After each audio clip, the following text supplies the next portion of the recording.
pandang-pandang. Pandang pada siapa? Kalau pada abang, ai gembira rasanya. Adik senyum-senyum, senyuman yang menggoda. Adik jangan kami belum berpunya. Adik tu betul. Abang lirik-lirik, lirik pada siapa? Kalau pada adik, bolehlah jalannya. Abang kenit-kenit, kenit mata buaya. Abang baik sikit, nanti ku pulas telinga.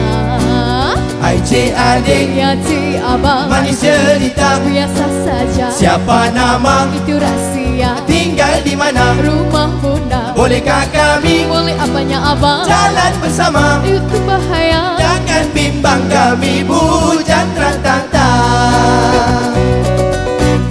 Hai cik adik sayang, jalan berlenggang-lenggang. Tak ubah seperti hai putri gunung ledang. Hai cik abang sayang, jangan cuba menggoda. Muka cik abang semua tak boleh dipercaya.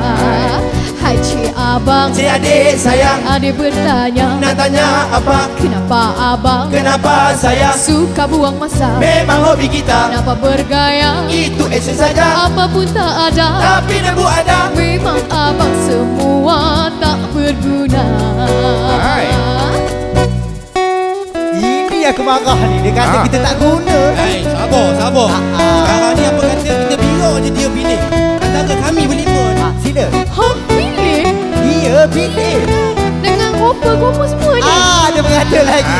Dia berkata lagi. Kena. Dengar ni. Hai cik adik, Ya cik abang, pilihlah saya. bukan tak lawa, Ambillah saya. misai tak ada, Kalau saya pula, kurus pula, Dah tentu saya. otak kepala, Macam mana? handsome bergaya. Kami pun handsome juga. Ya. Usik mengusik tiada salahnya. Asalkan baik niat di hatinya. Lebih baik bermaafan sahaja. Akan hidup kan lebih bahagia. Bersama marilah kita bersalam-salaman. Tanda bermula akan persahabatan. Jikalau ada terkasar bahasa, bermaaf-maafanlah di antara kita. Bermaaf-maafanlah antara kita.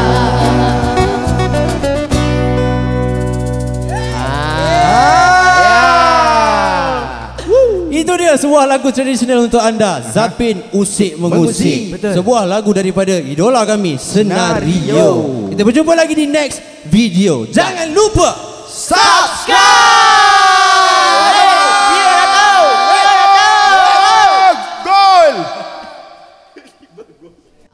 Cik adik sayang, Adik bertanya, nak tanya apa? kenapa abang Kenapa sayang? suka buang masa? Memang hobi kita, Kenapa bergaya? itu action saja. Apapun tak ada, Tapi debu ada. memang abang semua tak berguna.